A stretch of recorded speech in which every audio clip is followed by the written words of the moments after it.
السلام علیکم ناظرین کرام، انفوگرافی چینل پر خوش آمدید۔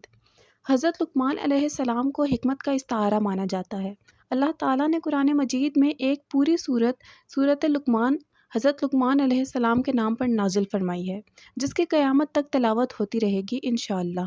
لیکن بہت کم لوگ اس بات سے واقف ہیں کہ حضرت لقمان کون تھے، نبی یا کوئی ولی اللہ۔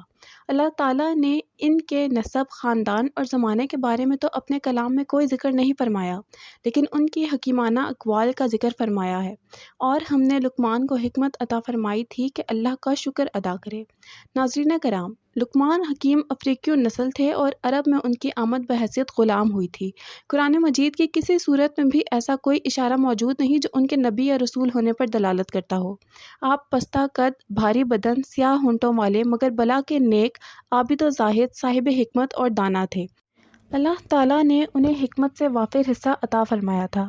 آپ نے درزی کا پیشہ بھی اختیار کیا، چرواہے کا بھی، اور اپنے علم و حکمت کی وجہ سے قاضی کے عہدے پر بھی فائز رہے۔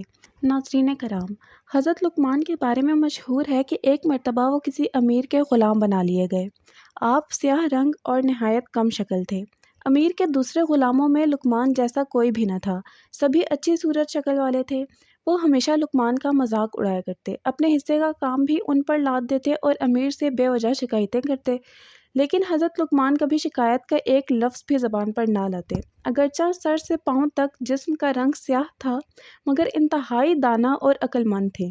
دانائی کی ایسی ایسی باتیں کہا کرتے کہ جو سنتا حیرت سے دانتوں تلے انگلی دبا لیتا۔ اس امیر کے پھلوں کے کئی باغ تھے۔ درختوں پر پھل پک جاتے تو لقمان بھی دوسرے غلاموں کے ساتھ پھل توڑنے جایا کرتے۔ بعض اوقات غلام جتنے بھی پھل جمع کرتے، ان میں اکثر خود ہڑپ کر جاتے۔ ایک مرتبہ امیر نے پھلوں کا شمار کیا تو قیاس سے بہت کم نکلے۔ غلاموں سے پوچھا کہ پھل اتنے کم کیوں ہیں؟ انہوں نے لقمان کا نام لگا دیا کہ یہ چوری چھپے پھل کھا جایا کرتا ہے۔ امیر نے یہ بات سنی تو لقمان کو طلب کر کے خوب ڈانٹا اور بے حد سختی کی۔ آخر لقمان نے کہا، اے آقا، یہ جھوٹ بولتے ہیں، میں نے آج تک امانت میں خیانت نہیں کی۔ خدا کے ہاں بے ایمان شخص کی بخشش ہی نہیں ہے۔ اب مناسب یہ ہے کہ تو ان سب کا امتحان لے۔ اس کا طریقہ یہ ہے کہ سب غلاموں کو گرم پانی پلا اور خود گھوڑے پر سوار ہو کر جنگل کی طرف چل۔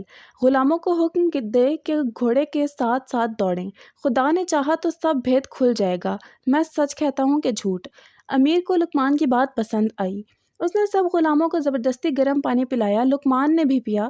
پھر امیر نے اپنا گھوڑا جنگلوں اور سبززاروں میں خوب دوڑایا۔ اس دوڑ دھوپ کا نتیجہ یہ نکلا کہ سب غلام تھک ہار کر لمبے لمبے لیٹ گئے۔ ان کا جی متلایا اور سب نے کہہ کر کے جو کچھ کھایا پیا تھا سب باہر اگل دیا۔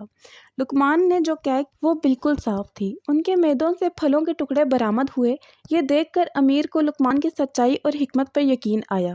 اس نے غلاموں کو سرزنش کی اور لقمان کو ان کا سردار بنا دیا۔ سچ ہے، جب ایک شخص لقمان کی حکمت یہ حیرت انگیز کرشمہ دکھا سکتی ہے تو وہ فاعل حقیقی جس کا ہر فعل حکمت ہے، کھرے اور کھوٹے کو الگ الگ کرنے میں کب کسی کا محتاج ہو سکتا ہے؟ کہا جاتا ہے کہ ایک مرتبہ آپ حکمت کی باتیں بیان کر رہے تھے تو کسی نے کہا کہ کیا تم فلاں چرواہے نہیں ہو؟ آپ نے فرمایا کہ کیوں نہیں، میں وہی چرواہا ہوں۔ تو اس نے کہا کہ آپ حکمت کے اس مرتبے پر کس طرح فائز ہو گئے؟ تو آپ نے فرمایا باتوں میں سچائی، امانتوں کی ادائیگی اور بیکار باتوں سے پرہیز کرنے کی وجہ سے۔ ناظرین کرام، کہا جاتا ہے کہ آپ حضرت داؤد علیہ السلام کے دور نبوت تک زندہ رہے اور اس سے پہلے آپ قاضی کے منصب پر فائز تھے۔ جب حضرت داؤد علیہ السلام نے اعلان نبوت فرمایا تو آپ نے فتویٰ دینا بند کر دیا۔ وجہ دریافت کرنے پر فرمایا کہ اب اس کی ضرورت نہیں رہی۔ کہتے ہیں کہ ایک شخص نے حکیم لقمان سے کہا، کیا تو بنی حسحاس کا غلام نہیں ہے؟ آپ نے فرمایا، ہاں ہوں۔ اس نے کہا کہ کیا تو بکریوں کا چرواہا نہیں ہے؟ آپ نے فرمایا، ہوں۔ کہا، کیا تو سیاہ رنگ نہیں؟ آپ نے فرمایا، ظاہر ہے میں سیاہ رنگ ہوں، تم یہ بتاؤ کہ تم پوچھنا کیا چاہتے ہو؟ اس نے کہا، یہی کہ پھر وہ کیا بات ہے کہ آپ کی مجلس بھری رہتی ہے، لوگ آپ کے دروازے پر آتے ہیں اور آپ کی باتیں شوق سے سنتے ہیں۔ آپ نے فرمایا، سنو بھائی، جو باتیں میں تمہیں کہتا ہوں ان پر عمل کر لو تو تم بھی مجھ جیسے ہو جاؤ گے۔ آنکھیں حرام چیزوں سے بند کر لو، زبان بیہودہ باتوں سے روک لو، مال حلال کھایا کرو، اپنی شرمگاہ کی حفاظت کرو، زبان سے سچ بولا کرو، وعدے کو پورا کیا کرو، مہمان کی عزت کرو، پڑوسی کا خیال رکھو، بے فائدہ کاموں کو چھوڑ دو۔ انہی باتوں کی وجہ سے میں نے بزرگی پائی ہے۔ اگر آپ کو ویڈیو اچھی لگی ہو تو اسے لائک کر لیں، کامنٹس میں حضرت لقمان کا کوئی بھی پسندیدہ نصیحت بیان کریں، ویڈیو کو شیئر کریں اور چینل کو سبسکرائب کر لیں۔ شکریہ۔